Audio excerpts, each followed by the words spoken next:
The hospital corridor buzzed with the usual evening rush, nurses and doctors moving efficiently, patients waiting quietly. Then my pager buzzed sharply, an unknown number. I glanced at the message. "I'm coming back, need your help. My parents' hospital fees," the words hit like ice. My breath steadied. 6 years ago he left while I was pregnant, chasing a new life. Now he expected me to care for his family. "Dr. Lin, you're on duty in ER today," a nurse whispered.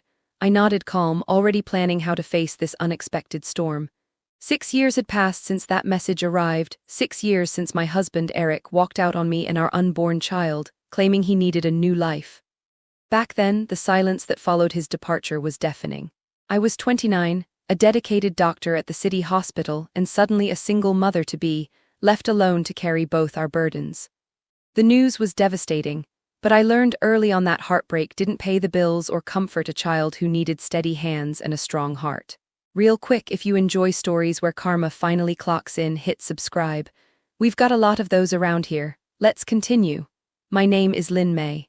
At 35, I was not just a chief doctor on duty but the sole provider for my little boy, Daniel. Quiet, observant, and unyielding in my work, I kept my emotions carefully folded away, not because I didn't feel, but because I had to stay strong for Daniel and for myself. Our life settled into a rhythm marked by early mornings, late-night shifts, and weekends spent teaching Daniel to ride his bike in the small park near our apartment. In those first months after Eric left, I searched for signs, any clue to understand why. There were whispered excuses from colleagues who knew us, hints that he was restless, unhappy, looking for something more exciting, or maybe someone else. But Eric was a man who always wore a mask, smiling in public, distant at home. I remembered how one evening, just weeks before he vanished, he had sat across from me at the dinner table, staring into his untouched food. "Lin, I don't know if this is what I want anymore," he had said quietly, eyes fixed on the peeling paint of the ceiling. I didn't panic then. I stayed calm, nodding slowly. "If you need to talk, I'm here." But the next day the apartment was empty, and his goodbye was a cold text message sent at dawn. For years, I quietly built a life around Daniel and my career, never mentioning Eric except when necessary. Yet I always kept my guard up, wary of what might come if he returned. My closest friend, Mei Ling, was the only one who knew the whole story, and she was my constant pillar. Over cups of chamomile tea in her cozy living room, she had urged me not just to survive but to prepare for whatever storm might come. "It's not just about you anymore, Lin," she told me one night, her voice steady. "It's about Daniel. You have to protect him no matter what." That wisdom stayed with me. When Eric's message arrived, I didn't rush to respond. Instead, I quietly began piecing together everything I knew. I reached out to an old colleague, David, a hospital administrator and friend who owed me a favor. He helped me discreetly find out about Eric's financial situation. It was worse than I expected. His parents were indeed in the hospital, burdened by medical bills, but Eric himself had been avoiding responsibility, switching jobs, and dodging calls.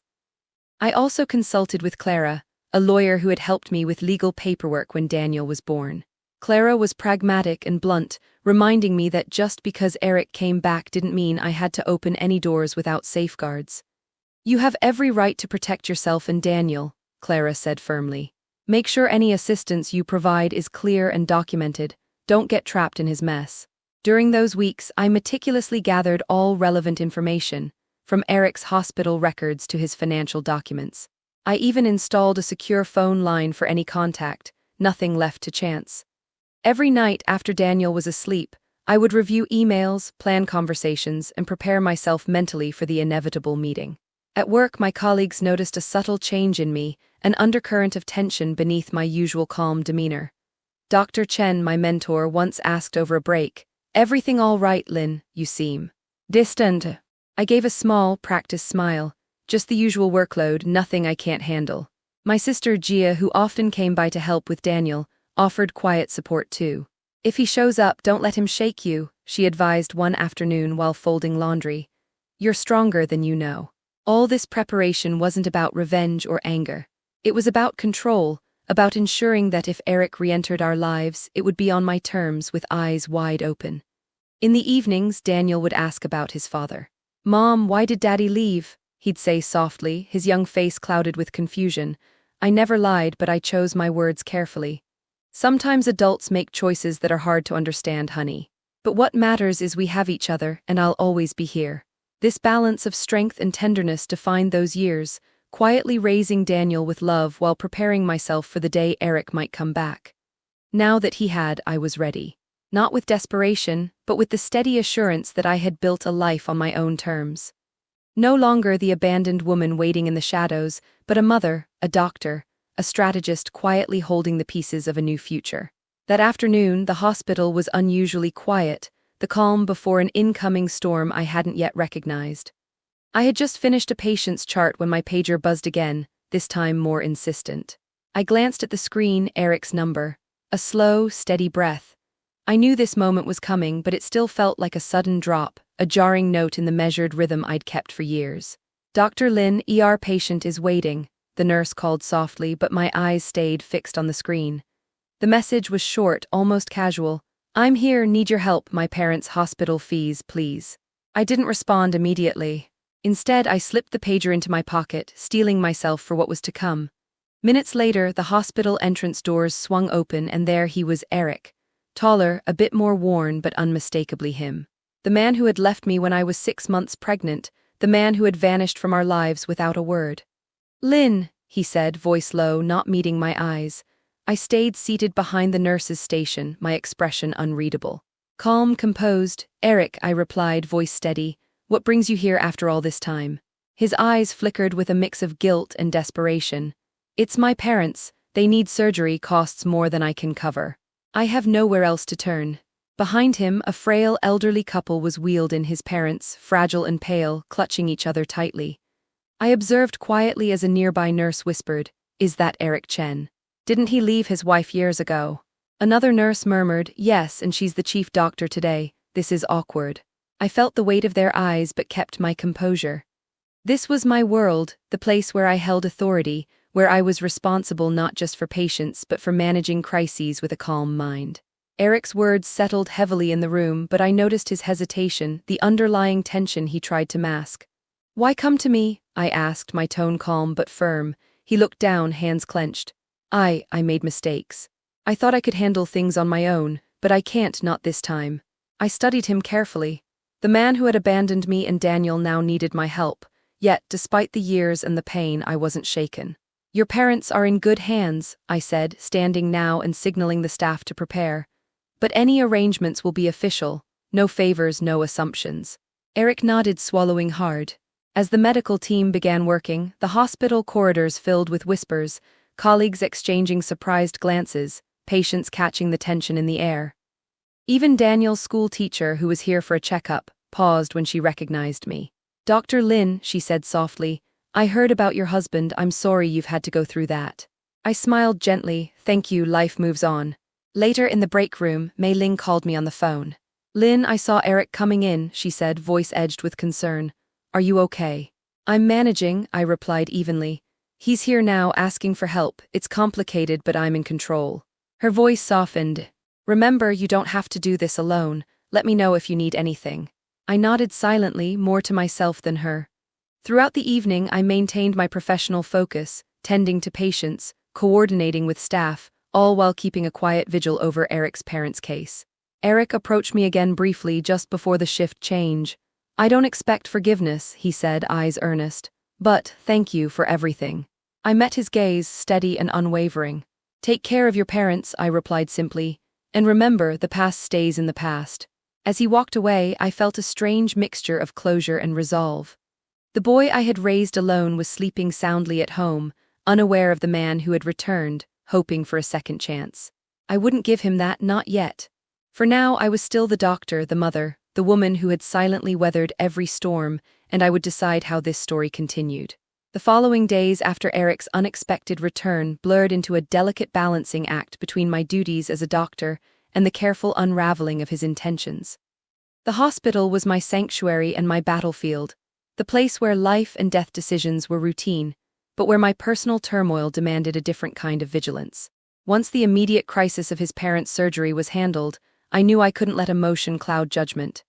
Eric's plea for help was genuine, or so it seemed, but beneath that plea, I sensed a complicated web that needed unraveling before I could consider what, if anything, I owed him. I reached out to Clara, my trusted lawyer, as soon as my shift ended that evening. Clara's office smelled faintly of old leather and jasmine tea, a comforting contrast to the sterile, bustling halls of the hospital. I laid out everything: Eric's message, his sudden appearance, the financial strain he claimed to be under.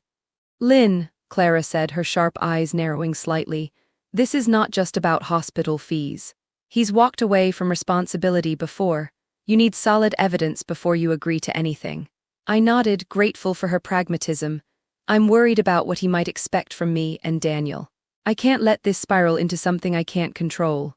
Clara smiled faintly. "Then let's make sure you're the one holding the reins. I'll help you request detailed financial statements, hospital bills, insurance claims, everything that proves the legitimacy of his claims. If necessary, we can set conditions that protect you and Daniel legally and financially."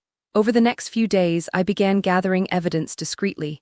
David, the hospital administrator and my ally, was invaluable. He accessed hospital billing records for Eric's parents' care, confirming that the costs were indeed substantial.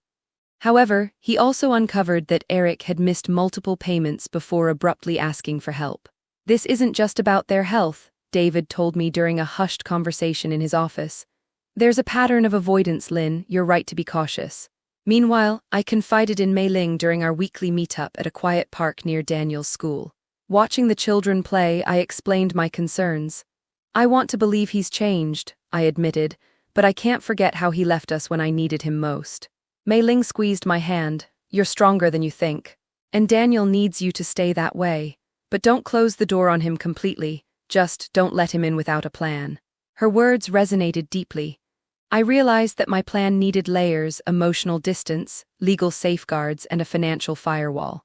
That weekend, I sat down with Clara to draft an agreement. We crafted a document stipulating that any financial assistance from me would be strictly limited to Eric's parents' medical bills, with no obligations beyond that. It also included a clause protecting Daniel's interests, preventing Eric from claiming any parental rights or custody without my consent.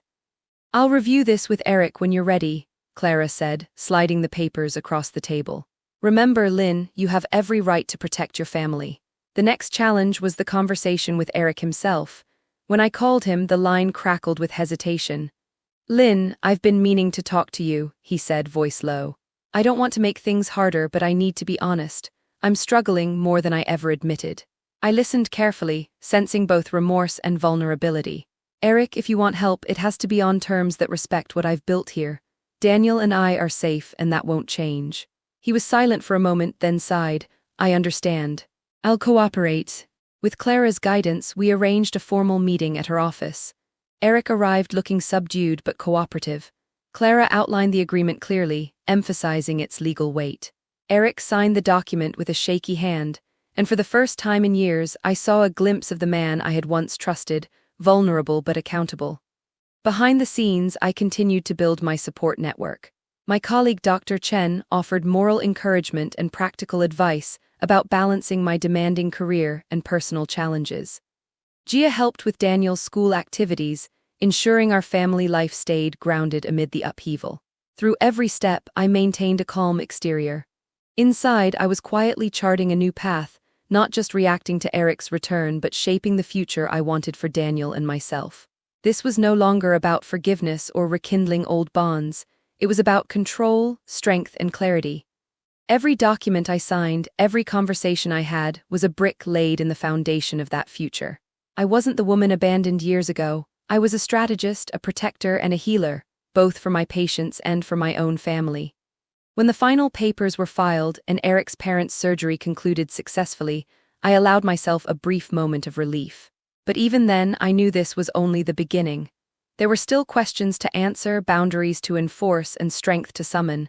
I was ready, more than ready. Because for Daniel, for myself, I would always be. The atmosphere in Clara's office was thick with tension as Eric and I faced each other across the table, legal papers between us like a battleground. Clara's calm presence shielded me while Eric avoided my gaze, eyes flicking nervously between the contract and me. "This agreement," Clara began firmly, "protects Dr. Lin and her son. Eric, your responsibilities toward your parents' care are clear. Any further claims on Dr. Lin's resources or custody are barred without consent."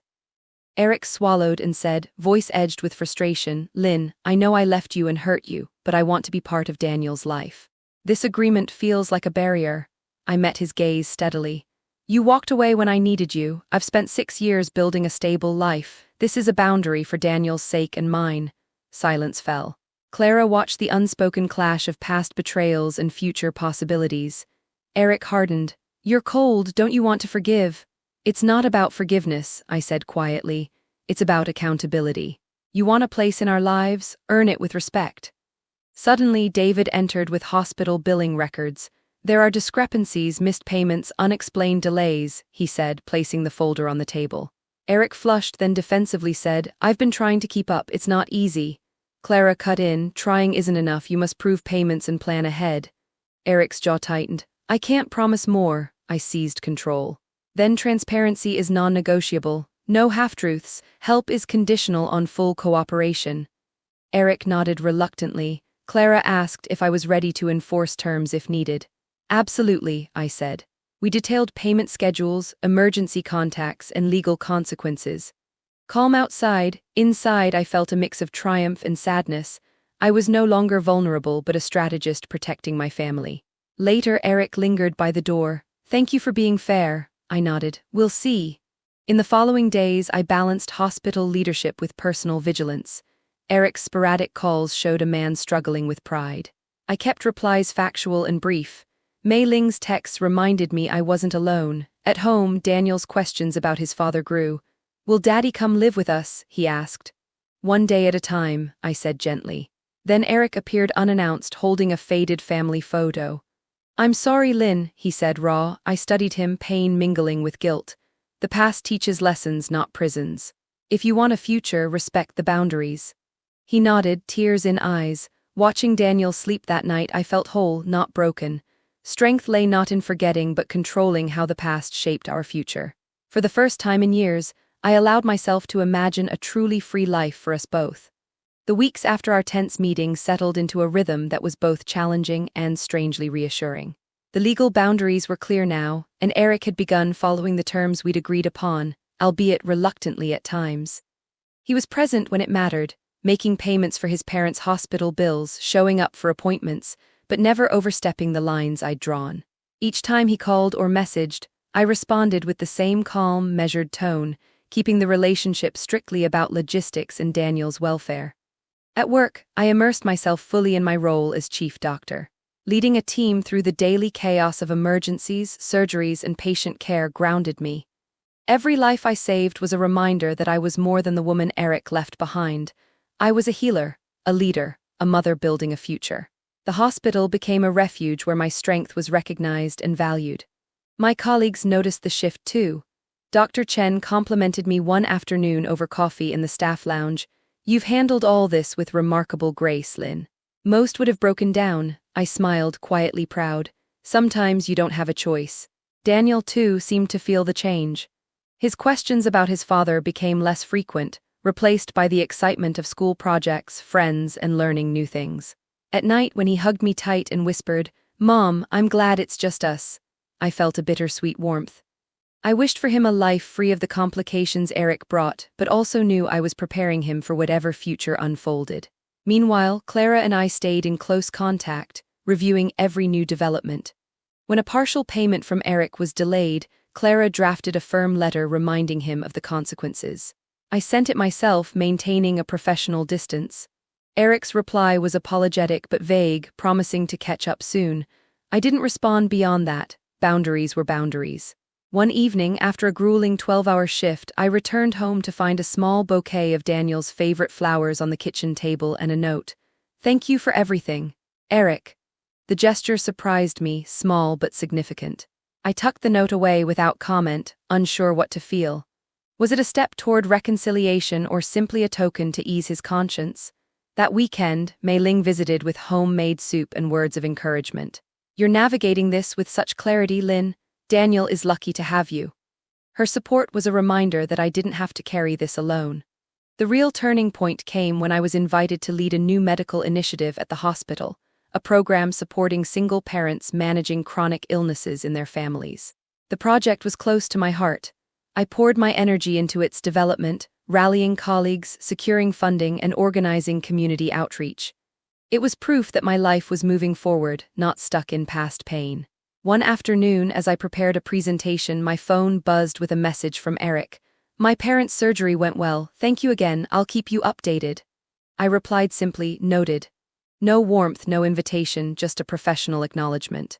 This distance was necessary to protect myself and Daniel. At Daniel's school, his teacher pulled me aside one day. "He's thriving, Lynn, confident, kind, and curious. Whatever you're doing at home, it's working." I smiled, eyes moist. "Thank you, he's my world." In the quiet moments between work and parenting, I reflected on the path I'd taken. The confrontation with Eric, the legal safeguards, the emotional boundaries, they had not been easy, but they had given me control. Control I never had when I was waiting, hoping, hurting. Now I was writing a new chapter, one of resilience and self-determination. Eric's presence in our lives was limited and conditional, but my role as Daniel's mother and as a doctor was limitless. As the sun set behind the hospital's glass facade, casting warm light across my office, I felt a profound sense of peace. I had weathered the storm, and now I was steering toward calm seas. The future was uncertain, yes, but it was mine to shape, and I was ready. The months that followed brought undeniable changes, not only in my life but in Eric's world as well. The legal framework Clara and I had built acted as a safeguard, but life's realities revealed themselves in unexpected ways. Eric, once a man who walked away from responsibility, now faced consequences far beyond unpaid bills. Word spread quietly through the hospital and community about his struggles. A few colleagues I trusted shared whispers, Eric's sporadic work attendance, mounting debts, and the strain it placed on his already fragile reputation. One afternoon, Dr. Chen approached me cautiously. "Lynn, I heard Eric lost his position at the clinic downtown. Apparently his absence was becoming a liability." I felt a mixture of vindication and sadness. The man who abandoned us was now unraveling, caught in the consequences of choices he had made years before. But I did not gloat. This was not about retribution, it was about justice and the balance of responsibility. Meanwhile, Daniel blossomed. His laughter filled our modest apartment, and his school reports showed steady improvement. His teachers noted his kindness and resilience, traits I hoped were the fruit of our quiet strength. One afternoon, as Gia came to pick him up for a weekend visit, she smiled warmly. "He's growing into such a remarkable boy, Lynn. You should be proud." I nodded, feeling a swell of quiet pride. The hardships of the past had forged something unbreakable in both of us. Professionally, my reputation soared. The initiative I had championed, the support program for single parents, became a model for hospitals across the city. I was invited to speak at conferences, to share my experiences, not just as a doctor, but as a woman who had faced personal trials and emerged stronger. At a recent seminar, a young physician approached me after my talk. "Dr. Lynn, your story is inspiring. How do you maintain such composure through everything?" I smiled gently. Strength is often quiet, nurtured in the small moments of choice, to keep going, to protect those you love, and to never lose sight of your own worth. Yet the legal and financial threads continued to weave into our lives. Clara informed me that Eric's debts had caught up with him, creditors were pressuring, and his social standing waned.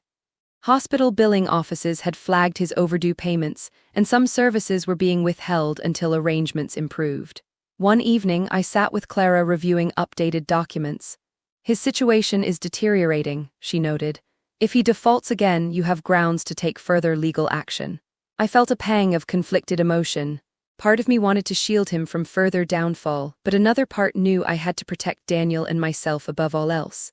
At home, Daniel asked one evening, "Mom, will Daddy ever be okay again?" I pulled him close, searching for words that would comfort without shattering hope. "Sometimes people have to face the consequences of their choices, sweetheart. But no matter what, we'll keep moving forward together." That night, after tucking him into bed, I stood by the window watching the city lights flicker. Life was a mosaic of challenges and victories, losses and gains. I realized that my journey wasn't just about surviving Eric's betrayal or even managing his return. It was about transforming pain into power, vulnerability into wisdom. Our relationships had shifted, not just with Eric but with friends, family, and colleagues. Some distanced themselves, uncomfortable with the complexities. Others rallied closer, offering support and encouragement. Mei Ling called me often, reminding me, You've created a life where love and strength coexist. And my sister Gia, who had once urged me to stand firm, now spoke with pride. You've become an anchor for Daniel and everyone around you.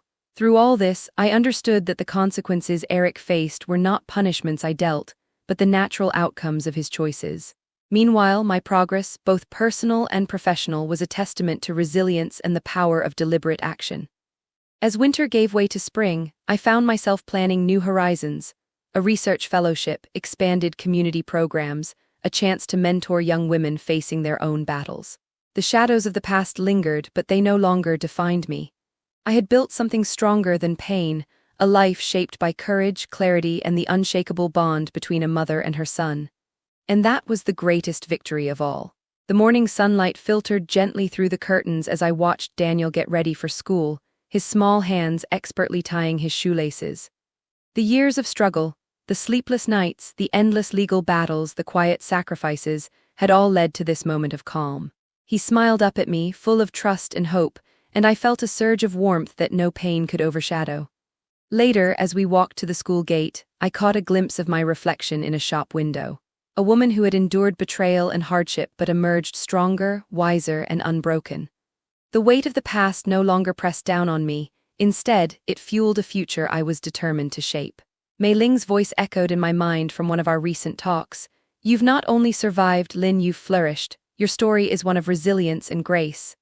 Those words felt true now. I had rebuilt my life with intention and quiet strength, teaching Daniel not just how to face challenges but how to rise above them. That evening, over dinner with Gia and Mei Ling, we shared laughter and plans. What's next for you, Lin? Gia asked, eyes bright with encouragement.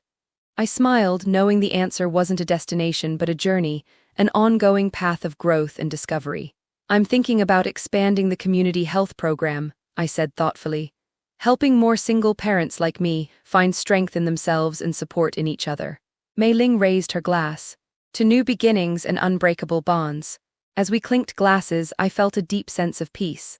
The chapters of abandonment and betrayal were behind me. Ahead lay possibilities shaped by wisdom, love, and the fierce determination to protect and nurture what mattered most. In the quiet moments before sleep, I reflected on all I'd learned.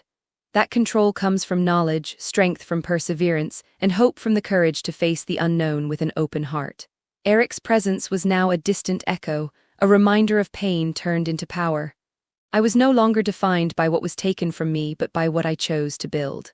And as dawn painted the sky with soft light, I knew this was only the beginning of a life fully reclaimed, a future boldly embraced, and a story still unfolding with endless promise.